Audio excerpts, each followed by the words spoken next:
আমার দেখতে আলী মেলার জিনের মতো দেখা যায় না। এগুলা সারবার গজলের সময় তাহলে একটু ঝাঁকা নাকা দেখা যাবে।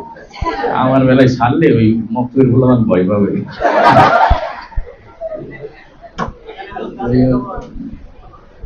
সবাই খালি 6 নম্বর করে কি ওই গে 6 নম্বর বাস তো যায় ওই যে মতিঝিলের তখন পর্যন্ত জানি যায়।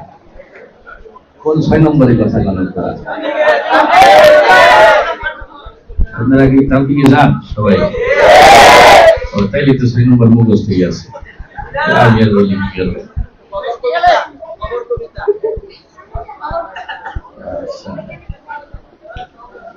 আগে কি কবর নাকি 6 নম্বর?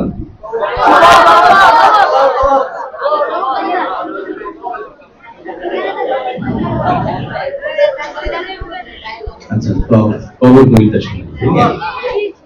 6 নম্বর মানে শেষে হেদায়েতের বয়ান করে শেষ করে দিবা, যে আকর্ষণ হিসেবে থাক, ঠিক আছে?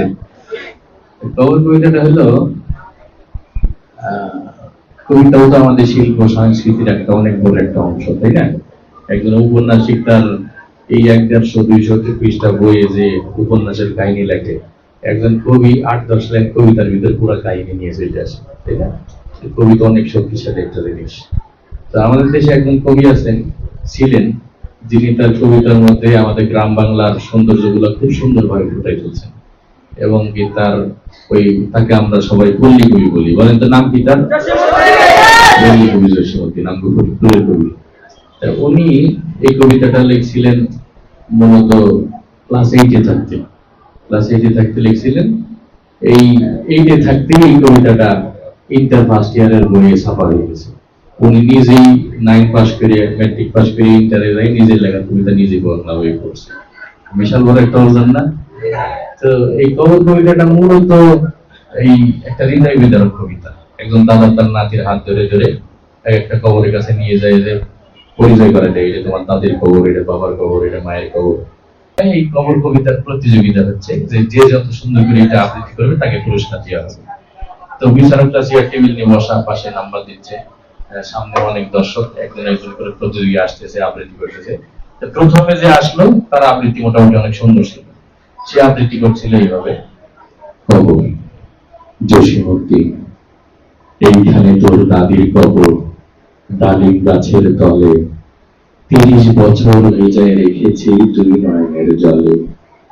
আবৃত্তি করে চলে গেছে, অনেক বাবা পাইছে, অনেক নাম্বার পাইছে। এরপরে আসছে এলাকার একজন নেতা চিন্তা করলো, আমিও তো ছোটবেলা আবৃত্তি করছি, দেখি কেমন চর্চা আছে। তাই নেতারা তো নেতার মতো ভাবসাব নিয়ে আসে, তাই নেতা আসছে এইভাবে। তাই নেতারা তো ওই রাজনীতির মঞ্চে গরম বক্তব্য দিয়ে অভ্যাস।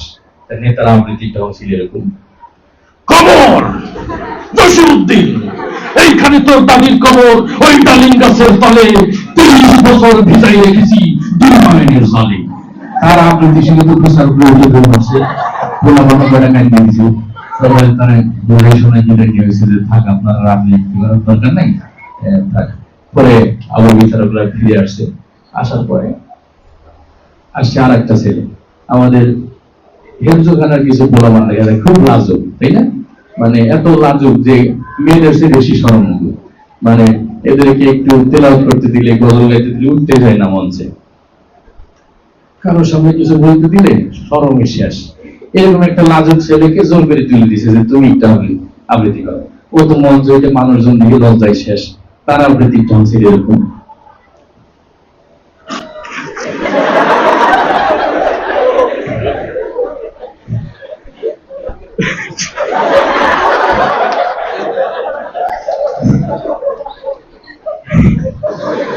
কবর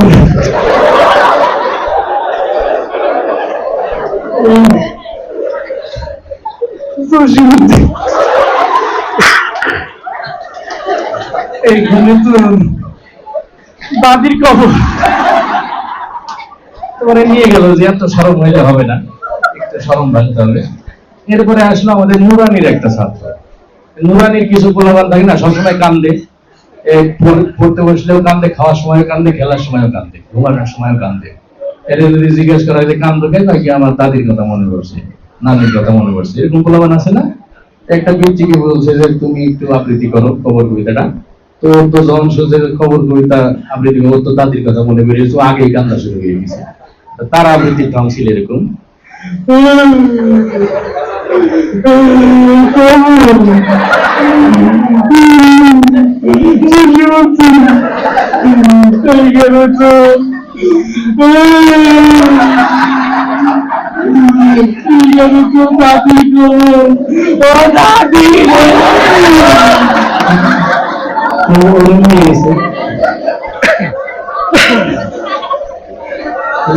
বেশি ইমোশনাল হয়ে গেছে, তো এটা নিয়ে গেল থাক, তোমার আর কষ্ট করতে হবে না, তুমি সরো। এরপরে আসছে একজন মুরব্বী মানুষ, বুড়ো মানুষ আসছে। সে চিন্তা করলো আমিও তো ছোটবেলায় আবৃত্তি করছি, দেখি কেমন চর্চা আছে। মুরব্বী পান খেতে আসছে, তার আবৃত্তির ঢং ছিল এরকম,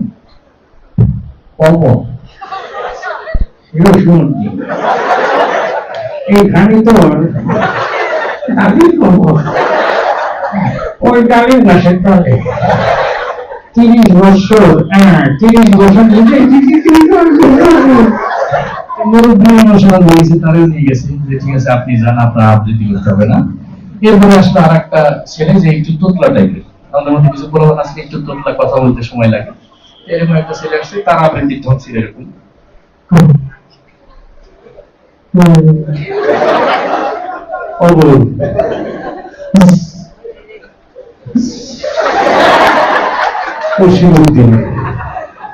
এইখানে তো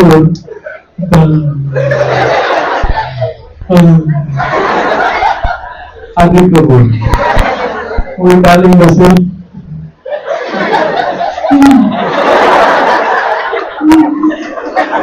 শেয়ার সামনে যাইতে পারছে না, তবে যাই গেছে, কারো নিয়ে গেল যে তোমার তো সারা রাত পারে কবিতা শেষ হবে। ওই যাওয়ার পরে আর একটা ছেলে আসলো, এরপরে যে আসে সে আবার ওই আমাদের কিছু পোলাপান আছে শীতকালে ঠিক মতো গোসল করে না, তাই না? ঠিক মতো গোসল না করার কারণে গায়ে চুলকানি টুলকানি ওঠে, এরকম একটা চুলকানি রোগী আসে, তার আবৃত্তির ঢং ছিল এরকম, কবর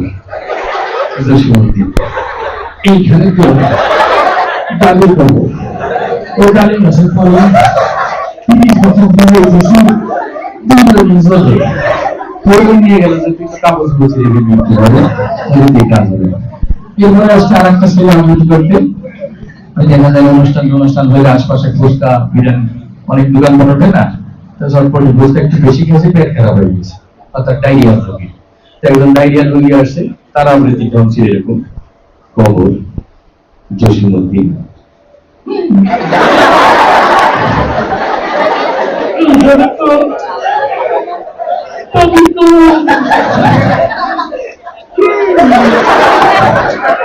ওই ডালিম গাছের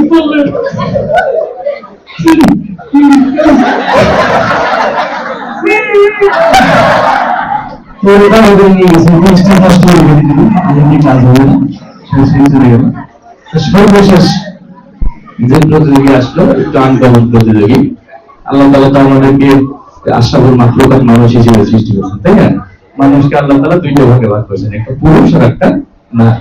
মাঝে দিয়ে আর একটা জাতীয় আছে যারা পুরুষও না নারীও না, ঠিক না? তাদের কি বলে, এটা কথা বলার ধর্ম কিছুটা পুরুষ কিছুটা নারী টাইপের।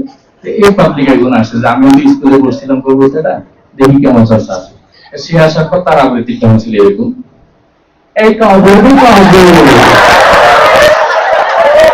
এই ছেলের নতুন আমার কবিতা দেয় কবিতা বলতে বলছি অন্য কিছু না, এইখানে তো দাবি করবো কোথায়, এইখানে তো দাবি করবো দাবি গাছের তলে